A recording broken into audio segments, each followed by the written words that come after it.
Good morning. അല്ല, എൻ്റെ അമ്മ പറയാറുണ്ട് രാവിലെ നേരത്തെ എണീറ്റ നല്ല മസിൽസ് ഒക്കെ ഉണ്ടാവും. അതെ, ഉണ്ടാവും എന്നാണ്. ഈ തടിയനെതിരെ നമ്മളെ വിളിച്ച് എണീപ്പിക്കണത്. എടാ അവന്റെ അമ്മ പറഞ്ഞിട്ട് അവനെഴുന്നേക്കിട്ട് നമ്മളെന്തിനാ വിളിക്കുന്നത്? ഞാൻ ഉറങ്ങിയിട്ടില്ല, എന്ത് കൂർക്കം വലിയാണ്. അതിനിടെ കൊതുകടിയും കറണ്ട് പോക്കും. കറണ്ട് എന്ത് പോക്ക്? കറണ്ട് പോയതൊന്നും അല്ല, കളഞ്ഞാണ് ഇവിടെ ഒരാള്. ആര്? ഞാൻ ഇവിടെ സുഖമായിട്ട് കിടന്ന് ഉറങ്ങണായിരുന്നു. അപ്പോഴാണ് ഈ സാധനം എന്നെ തട്ടി വിളിച്ചിട്ട് പറയണ തണുക്കണ്, ഫാൻ ഓഫ് ചെയ്യും. അത് കേട്ട് നീ എന്തിനാണ് ഓഫ് ചെയ്യണേ? പിന്നെ എന്റെ പട്ടി ഓഫ് ചെയ്യും.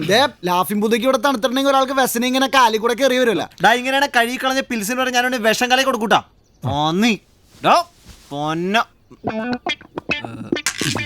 പന്നി ഇറച്ചി കഴിക്കൂ?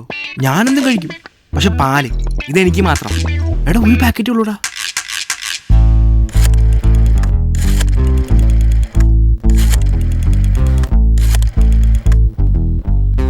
സൊസൈറ്റി ദിവാകരനല്ലേ?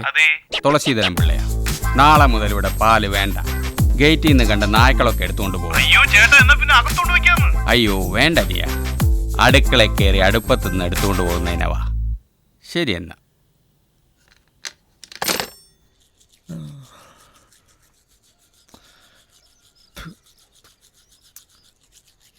ഇയാൾ എന്തായി കാണിക്കണത്? ഇത് നോക്കിയേ. ഉമ്മൻ പോയപ്പോ ഓമനക്കുട്ടൻ.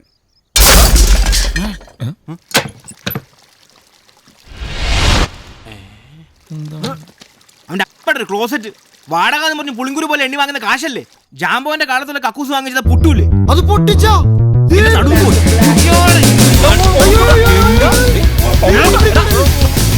വാടകയും മേടിച്ച് പുട്ടടിക്കേണ്ട താൻ വേറെ വല്ല പണിക്കും പോടോ തടിയാ.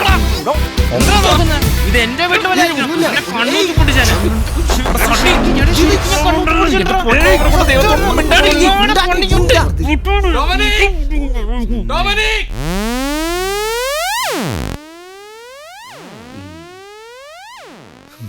നിന്റെ കൊച്ചപ്പൻ ഗിൽബർട്ടിന് വാടകയ്ക്ക് കൊടുത്ത വീടായത്. അവന്റെ ശല്യം ഒഴിവായല്ലോ എന്ന് കരുതി സമാധാനിച്ചിരിക്കുമ്പോഴാണ് ഒരൊറ്റ ആഴ്ചക്കെന്ന് പറഞ്ഞ് നീ ഒരുത്തൻ കയറി വന്നത്. നീ മാറിയില്ലെന്ന് മാത്രമല്ല, പുറകെ 3 വേറെയും. ഒരുത്തൻ വന്ന് എൻ്റെ പേപ്പർ വായന നിർത്തി. ഇപ്പം ചായ കുടി. ഇന്നലെ വന്ന് കയറിയ ആ തടിയൻ ഈ വീട് തകർക്കും. അത് ഞാൻ സമ്മതിക്കില്ല. മര്യാദയ്ക്ക് പൊട്ടിച്ച ക്ലോസറ്റ് മാറ്റിവെച്ചോ, അല്ലെങ്കിൽ നിന്നെയൊക്കെ ഇറക്കുന്ന കാര്യം എനിക്ക് ബാപ്റ്റിസ്റ്റിനോട് പറയേണ്ടി വരും.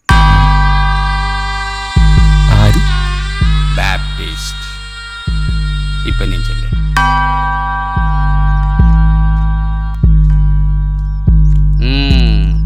നാല് ദിവസം അപ്പിടാതിരുന്ന നീയൊക്കെ വടിയുമ്മ പാമ്പ് വരുന്നത് പോലെ എൻ്റെ അരികെ വരും. അല്ല, ആരാ ഈ ബാപ്റ്റിസ്റ്റ്? നിനക്കറിയോ അയാളെ? എടാ ഞാൻ വർക്ക് ചെയ്തിരുന്ന ബാറിൽ ഒരിക്കൽ വന്നിട്ടുണ്ട്.